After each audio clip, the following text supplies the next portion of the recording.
आइए आपको सीधे लिए चलते हैं दिल्ली एआईसीसी मुख्यालय, जहां पर इस समय पवन खेड़ा प्रेस वार्ता कर रहे हैं। नमस्कार साथियों, एक दुखांतिका जो गुजरात में हुई उस विषय में आज मैं और मेरी कोलीग डॉक्टर अमीबेन याग्निक आपके सामने बैठे हैं। नशाबंदी वाला राज्य है, बापू और पटेल का गुजरात। क्या कारण है कि जब से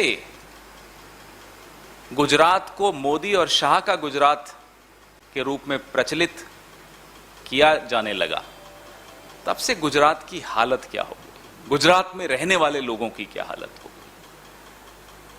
अहमदाबाद से मिथाइल अल्कोहल या इस तरह के केमिकल्स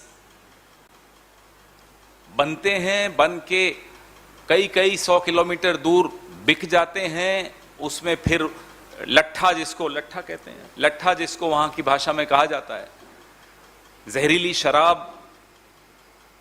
का सेवन किया जाता है और लगभग 50, ये जो अधिकृत जानकारी है मैं वो बता रहा हूं, 50 के लगभग लोगों की जान जा चुकी है और 100 लोग और जीवन और मृत्यु के बीच संघर्ष कर रहे हैं। और ये ऐसा केमिकल है जिसमें किडनीज, आंखें, इन सब का बड़ा भारी नुकसान होता है। अगर जिंदा रह भी जाएं तो उनका जीवन अत्यंत कठिन परिस्थितियों में गुजरने वाला है।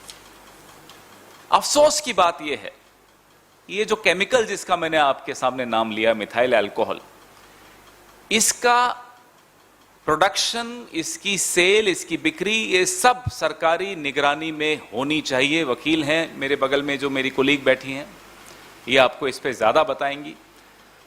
बावजूद इसके सरेआम इसकी बिक्री हो रही है, सरेआम इसका सेवन हो रहा है और लोग मौत का शिकार हो रहे हैं। बोटाद जिला गुजरात का, जिसमें यह दुखांतिका हुई, और यह कोई पहली बार नहीं हुई है। 15,000 करोड़ का एक गैर कानूनी कारोबार बिना सरकार के, बिना राजनीतिज्ञों के, बिना पुलिस प्रशासन की मिलीभगत के संभव ही नहीं हो सकता। 15,000 करोड़।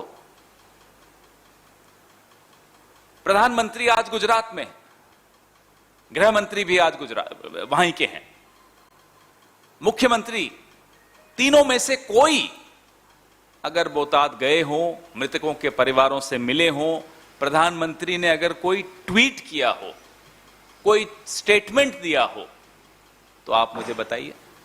गैर भाजपा राज्यों में अगर यह हुआ होता तो प्रधानमंत्री तुरंत 10 मिनट में ट्वीट करते हैं, मुख्यमंत्री से बात कर रहे हैं, स्टेटमेंट दे रहे हैं।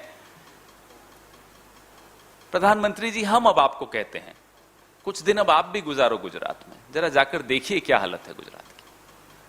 आपने मुख्यमंत्री बदला, तमाम मंत्री बदल दिए, जिस ढर्रे पर आप गुजरात को छोड़कर गए थे उसी ढर्रे पर आज भी गुजरात चल रहा है। लोग मर रहे हैं, नकली और जहरीली शराब का सेवन कर रहे हैं। सरकार आंखें मूंद कर, जानबूझकर आंखें मूंद कर बैठी हुई है। और यह हमारा आरोप है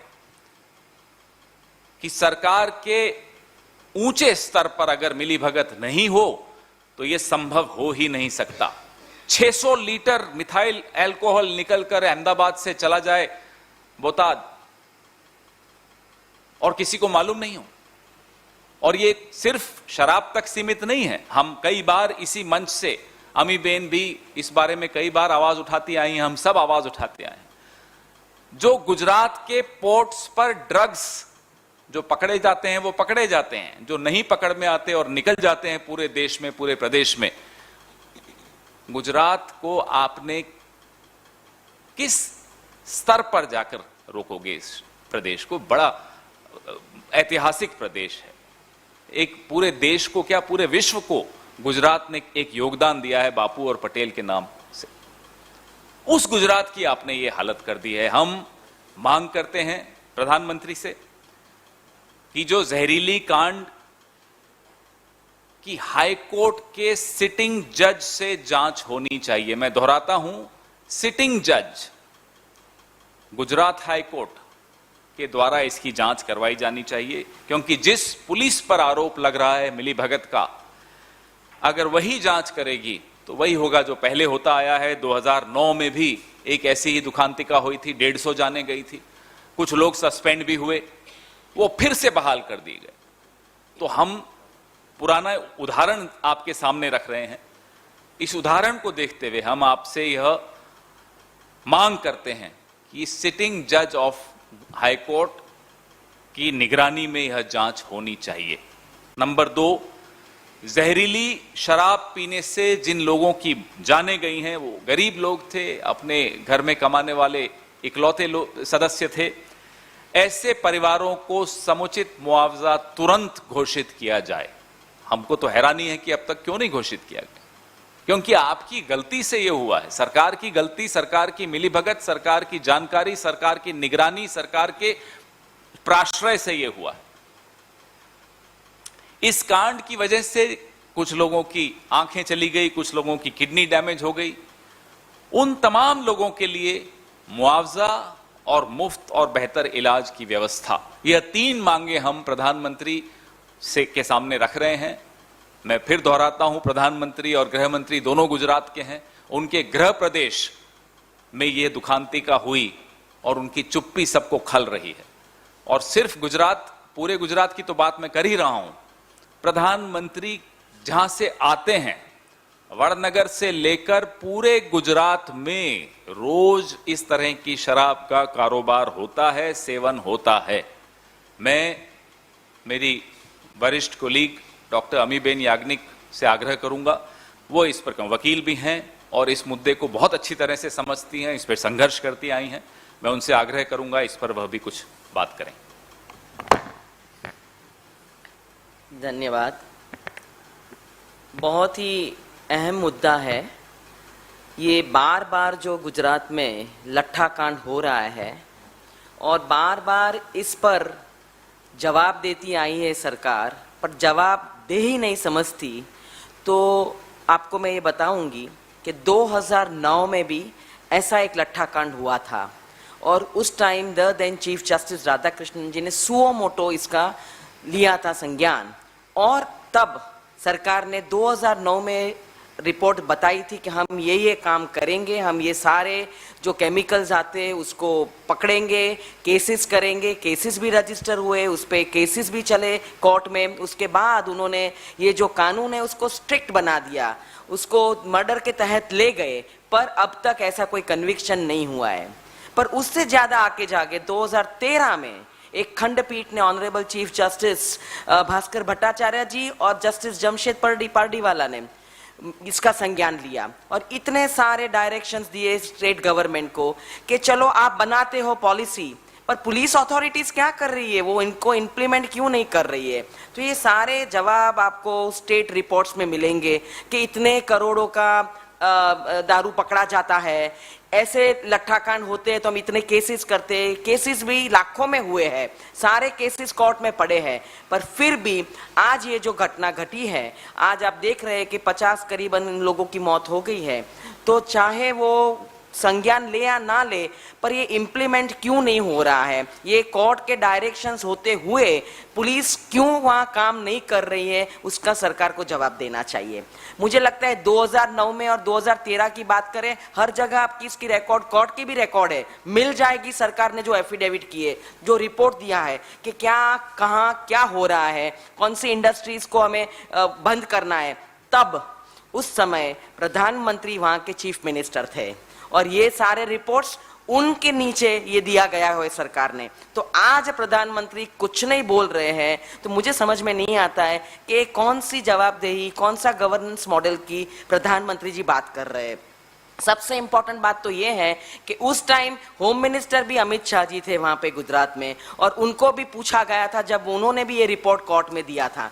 तो ये लगता है कि बिल्कुल देखते हुए भी नहीं देखना चाहते और गुजरात की हालत बहुत बदतर कर दी है। कल आपने शायद देखा होगा कि महिलाएं कह रही है कि हम कैसे हमारा गुजारा करेंगे, हमें पता नहीं है कि क्या बिका जा रहा है।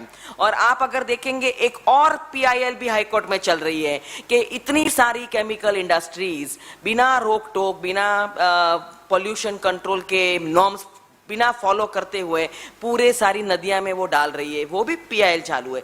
तो मुझे लगता है कि गुजरात सरकार को जवाब देना बहुत आवश्यक हो गया है कि आप क्या कर रहे हैं, कि ये लट्ठा क्यों बन रहा है जहां प्रोहिबिशन लॉ है, जहां इतना कानून की व्यवस्था बता रहे हैं कि है, और वहां मॉनिटरिंग नहीं है, इम्प्लीमेंटेशन नहीं है।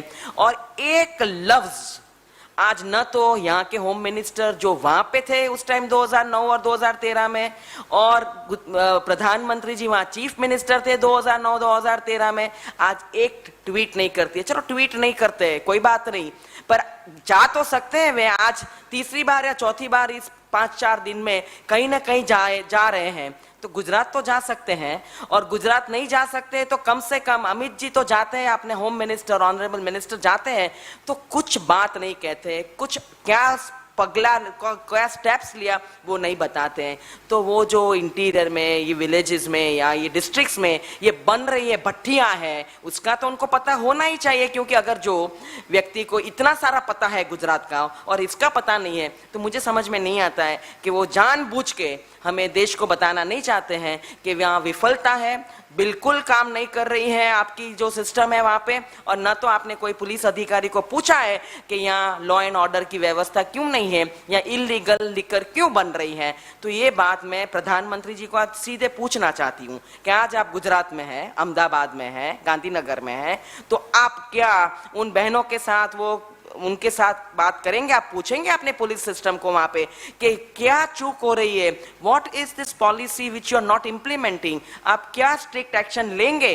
तो ये सवाल पूछना आज बहुत जरूरी हो गया, क्योंकि वो सिर्फ सक्सेस स्टोरीज बताते हैं जिसका कुछ डेटा अवेलेबल नहीं है, और यहाँ डेटा अवेलेबल है तो उसके पे बात करना नहीं चाहते। तो मैं आज कहना चाहती हूँ कि गुजरात में हाल बहुत खराब है, और ये लट्ठा कांड तो बाहर आया हुआ है, हमें अभी तो पूरे आंकड़े नहीं मिले, पूरे गांवों में ये लट्ठा बिकता है, बनता है, तो हेल्थ सिस्टम भी फेल हो गई है। तो मुझे लगता है ये बहुत सीरियस मामला है, और उस पर संज्ञान लेके आज ही प्रधानमंत्री जी को जवाब देना बहुत जरूरी है।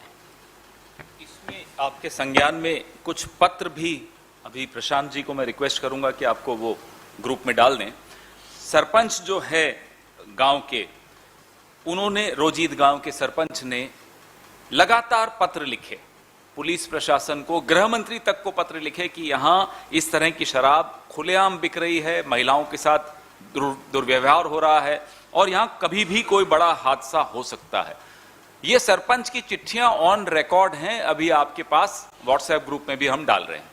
उसके बावजूद, जैसा कि अमी बेन कह रही थी कि या तो आपको जानकारी नहीं है, ये इस बात पर तो हम विश्वास कर नहीं सकते, जानकारी होने के बावजूद, सरपंच के पत्रों के बावजूद अगर आपने एक्शन नहीं लिया, तो फिर माफ कीजिएगा, आपकी मिलीभगत है, गुजरात सरकार की मिलीभगत है। प्रधानमंत्री ने कहा था गुजरात की महिलाओं को कि आपका बेटा, आपका भाई हूं मैं, जब भी मेरी आवश्यकता पड़े मुझे बुलाइएगा। आज आप हैं वहां, हम फिर से आपसे आग्रह करेंगे कि आपकी 50 बहनें विधवा हो चुकी हैं, क्या आप उनके दरवाजे पर जाएंगे? आपके सवाल।